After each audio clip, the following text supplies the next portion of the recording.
8h35, iniciando a conversa de redação, participação do Júnior Moreira, Eduardo Costa, do sociólogo Luiz Flávio Sapori e da economista Rita Mundim. Você, ouvinte da Itatiaia, também pode participar pelo WhatsApp do jornalismo, 99996-7074, 99996-7074. Você manda pra gente a sua opinião em mensagem de texto. Não se esqueça de colocar o seu nome e o bairro ou a cidade de onde você está falando. Brasil recebe hoje carga de insumos da Coronavac. E a Anvisa, Agência Nacional de Vigilância Sanitária, pode autorizar o uso de mais 2 imunizantes no Brasil, o da Pfizer e o da União Química. Júnior Moreira, bom dia mais uma vez. Bom dia, Eustáquio, para você, para Rita, para o Sapori, para Eduardo, para os ouvintes do Conversa de Redação. Só notícia boa aí, né, sobre vacina hoje. É tão bom, né, a gente poder dar notícia boa, comentar notícia boa, né. Olha, se a gente for colocar e fazer uma conta rápida, a gente pensa em 8 milhões de doses, pouco mais, né, da Coronavac. E o Dr. Dimas Covas diz que entrega isso ainda no mês de fevereiro. A Pfizer, eu não encontrei a quantidade, mas é uma empresa grande, não deve fazer poucas doses, né? Deve ter um volume interessante. Se a gente for olhar também essa da União Química, que é a Sputnik V, né? Aquela vacina lá da Rússia, eles prometem 10 milhões de doses por meio desse pedido emergencial que eles já fizeram. Então são mais 10 milhões nesse primeiro trimestre. E com a capacidade de produção até para exportação numa planta nova que eles fizeram em Guarulhos, né? Ou seja, a luz no fim do túnel está muito mais forte cada dia que passa. Essas notícias em relação à vacina de hoje são notícias que a gente só tem que comemorar. Sua comemoração, Luiz Flávio Sapori? Ou você acha que está num ritmo lento esse processo de vacinação, chegada de insumos, chegada da produção das vacinas? Bom dia. Bom dia, Eustáquio, Júnior Moreira, Rita, Eduardo, com ouvintes da Itatiaia. Não, notícias boas, não há dúvida.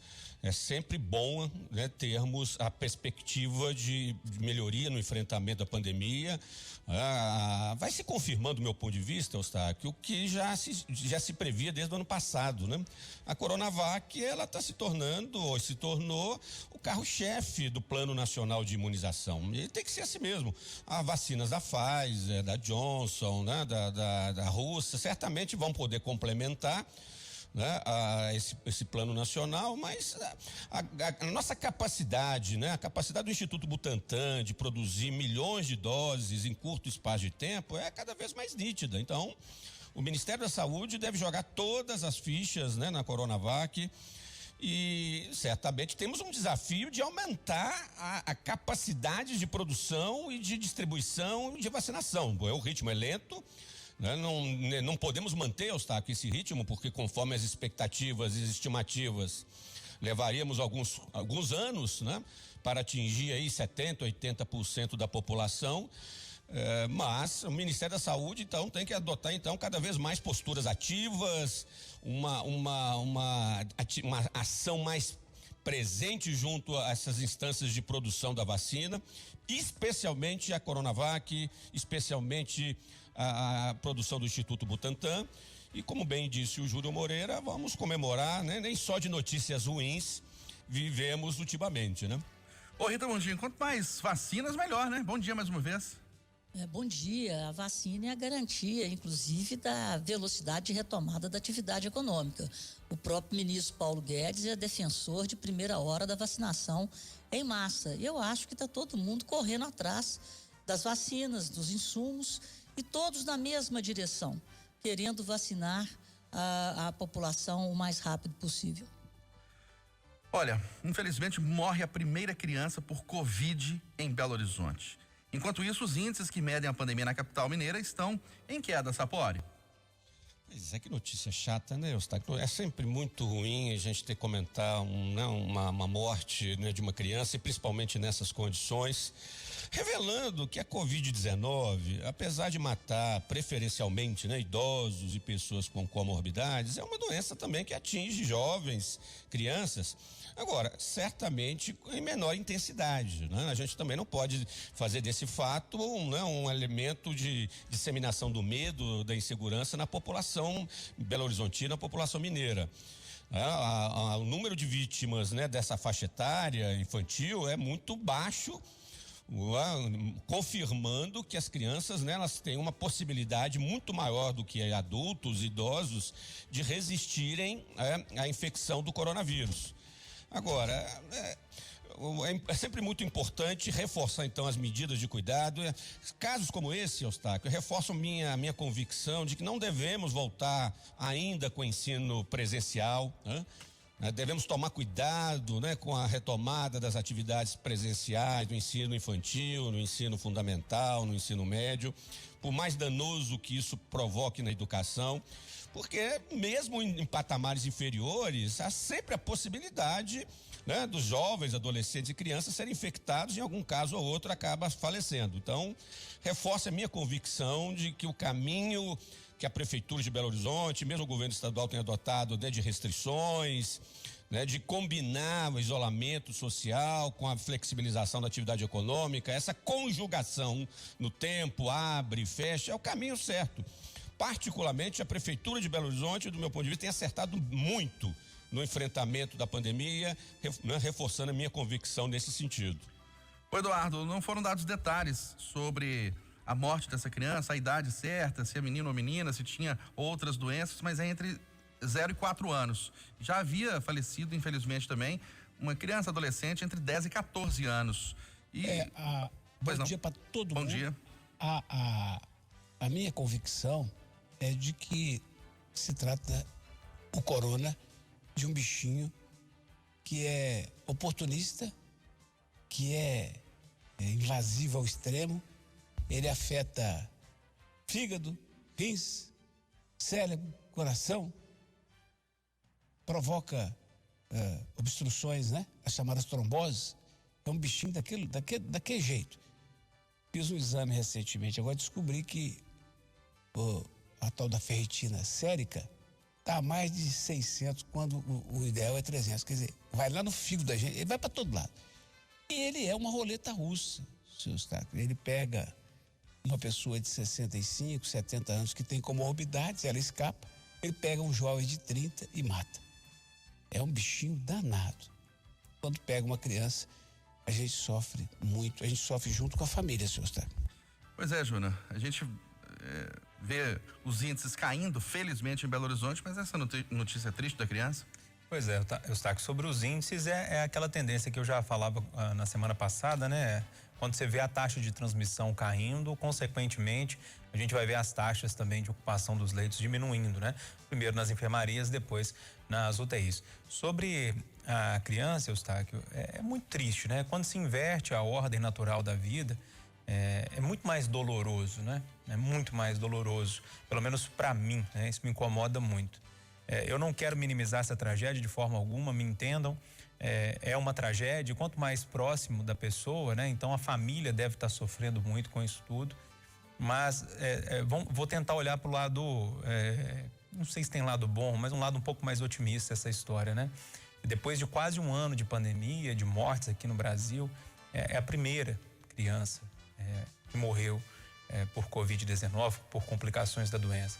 Ou seja, o volume é muito pequenininho, né? E graças a Deus, né? Que as nossas crianças, que têm uma vida inteira pela frente, afetam menos, né? São menos afetadas por essa doença. Mas, repito, não quero minimizar a tragédia. A morte de uma criança, quando se inverte a ordem natural, é uma tragédia gigantesca.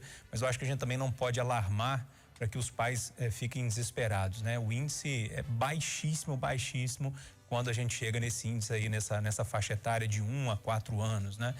Eu acho que esse é o lado mais otimista da história, mas repito, perder uma criança com menos de 4 anos para uma doença dessa é uma tragédia.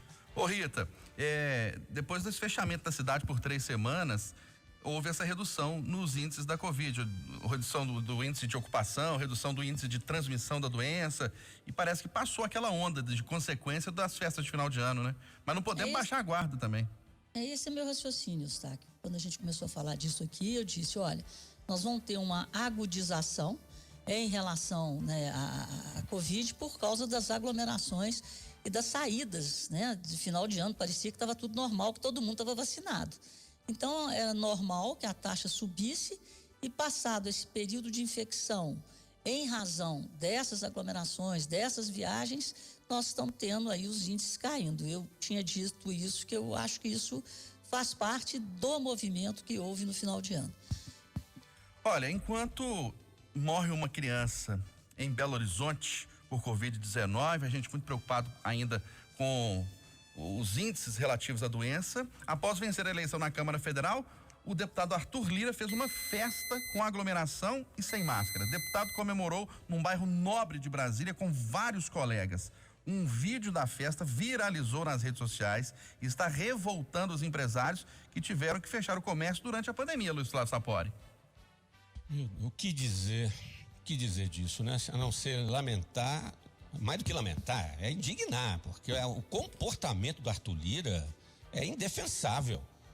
O comportamento do Arthur Lira, né, de todos que participaram daquela festa, vamos chamar aquela festa ali, Eustáquio, da festa da Covid, né? A comemoração da pandemia, é isso que o Arthur Lira comemorou, não foi a eleição dele. Um desrespeito com a sociedade brasileira, um desrespeito com os 220 mil mortos, um desrespeito com os milhões de famílias, né, que perderam e têm parentes infectados, com todos aqueles que se infectaram e tiveram uma série de efeitos da nossa saúde, como bem disse o Eduardo Costa. O Arthur Lira dá um péssimo exemplo. E confesso, na verdade, confirma o que eu já esperava, e muitos de nós já esperávamos dele, né, como político e como futuro presidente da Câmara dos Deputados, né? O Arthur Lira é desses negacionistas, né, que estão aí na política brasileira e que, né, não dá qualquer tipo de importância ao enfrentamento mais rigoroso da pandemia. Então, não podemos esperar desse indivíduo, né, nada muito exemplar. Infelizmente, teremos um presidente na Câmara dos Deputados que certamente não contribuirá muito para o enfrentamento mais rigoroso, mais racional e mais científico, né, da Covid-19, né? Ô Eduardo, além daquela polêmica de que ele anulou a eleição para a mesa diretora da Câmara, depois que ele foi eleito, agora ele começou muito mal também, dando um péssimo exemplo para todos os brasileiros. Mas eu lembro o Sapori, você vai esperar o que desse cidadão? Agora, é engraçado, e esse foi meu tema do comentário de ontem à noite no jornal, e que está, evidentemente, como era de se esperar, tendo uma repercussão muito grande no Instagram. Inclusive, muita gente dizendo que eu estou passando pano para político. Não, o que eu estava dizendo é que são certos fatos que me fazem acreditar que o político é um cara muito corajoso, sabe? A pessoa de bem, porque quando ela resolve se candidatar, para começar, imediatamente eleita, ela vira ladrão, safado, oportunista e outras coisas que não podem ser ditas aqui. E por mais que ela inspire um certo respeito, ela é metralhada ao menor erro. Eu falava do Bruno Covas, que até onde eu sei é diferente do Lira, que fechou São Paulo e foi com o filho assistir um jogo no Santos, que é a paixão dele e do filho, menino dos 8 anos, no Rio de Janeiro. Na minha cabeça, eu sei, atenção ouvintes, eu disse isso ontem e repito agora, eu compreendo toda a indignação em relação aos dois casos, mas na minha cabeça é muito diferente um cidadão que está com câncer espalhado pelo corpo, que estava de licença naquele sábado, aconselhado pelo médico, depois de 24 sessões de radioterapia, e que foi ao Rio realizar um sonho do filho, um jogo único, né? Uma decisão de Libertadores, e que Papai do Céu é que sabe quem vai primeiro, se sou eu ou o Bruno, mas ele pode ter pensado, puxa, e se eu não tiver outra chance dessa de estar com meu filho num encontro único? Ele foi metralhado nas redes sociais. Provavelmente ele será mais xingado do que o Arthur Lira, porque no caso dele é novidade para muita gente, do Arthur Lira não. Os políticos ficam todos iguais e são tratados como seres que só fazem mal à sociedade. Quem entra nesse meio tem muita coragem, viu, senhor Stélio? Ô Rita, não dá para entender, né? A Covid-19 pegando de criança a idoso, pessoas de todas as classes sociais. Eu fico me perguntando, essas pessoas que participam dessas festas com aglomeração, sem máscara, não tem medo da doença, não tem medo de morrer? Olha, primeiro eu queria até parabenizar o Eduardo, que eu ouvi o comentário dele no Instagram e entendi, né, a mensagem. E aí vem aquilo que eu falo sempre. O político, ele tem que lembrar que ele nos representa. Quando ele assume um cargo público e um cargo que foi dado pelo voto, ele tem que representar a parcela da população que o elegeu. Então, ele tem que ser exemplar, pelo menos para os seus eleitores. Aí depende de quem, né, com que classe que ele está se elegendo. Mas, de uma forma geral, ele é um representante da sociedade brasileira.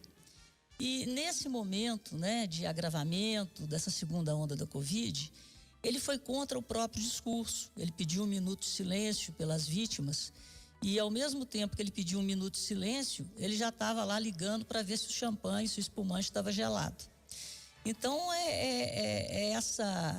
essa necessidade que a gente tem enquanto cidadãos, né, de cobrarmos dos políticos que nos representem, porque o mandato não é deles, é nosso. Somos nós que o elegemos, somos nós que pagamos os seus salários, as suas verbas de gabinete, o auxílio moradia, auxílio terno, carro, motorista, para que ele nos represente cada vez melhor, né? É dessa forma que eles encaram esses penduricalhos.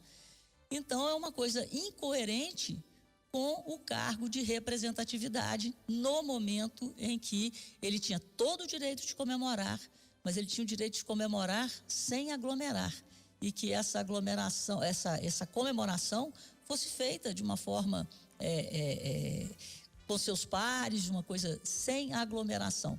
Então, eu acho que ele foi contra o discurso dele, porque no discurso ele tentava nos convencer que nos representava.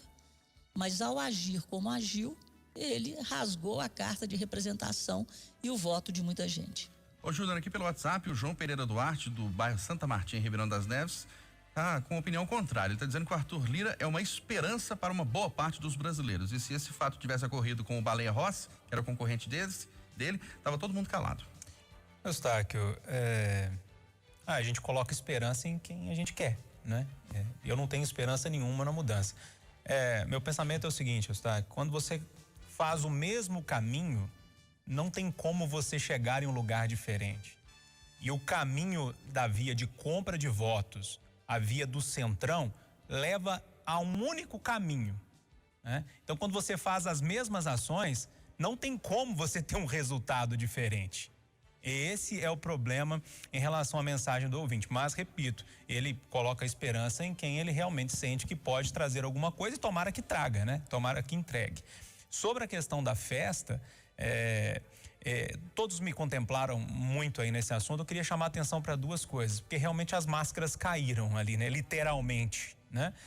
Primeiro, eu ouvi ali 3 deputados mineiros. Não vou citar o nome não, porque eu não estou querendo que o deputado me liga hoje não, para me encher não. E a deputada Joyce Hasselmann, que nas redes sociais, meu Deus do céu, era Baleia Rossi, usa máscara, vão ter cuidado, que é a ciência e tal. E na hora que a câmera chega perto dela, não sei se todo mundo acompanhou esse vídeo, ela tenta ali de uma forma ou de outra tirar a câmera da mão de quem estava gravando. Enfim, as máscaras caíram e a gente começa a entender quem é quem nesse processo. Eustáquio, só uma parte. Sim. Eu concordo com o ouvinte na esperança de que o governo Bolsonaro possa trabalhar e entregar as promessas de campanha. Eu acho que o Brasil vai ser destravado. Eu estava comentando sobre a festa, sobre a mudança na Câmara e no Senado. Eu estou muito otimista e esse otimismo está sendo precificado no mercado financeiro e, inclusive, em janeiro, houve a maior entrada de recursos estrangeiros da história na Bolsa Brasileira. 8h53, a Aline Neves vai acionar agora a Edilene Lopes aqui no Jornal do Itatiaia, Aline. Isso mesmo, Eustáquio, ela tem uma informação importante sobre um acordo entre a Vale e o governo de Minas. Bom dia, Edilene.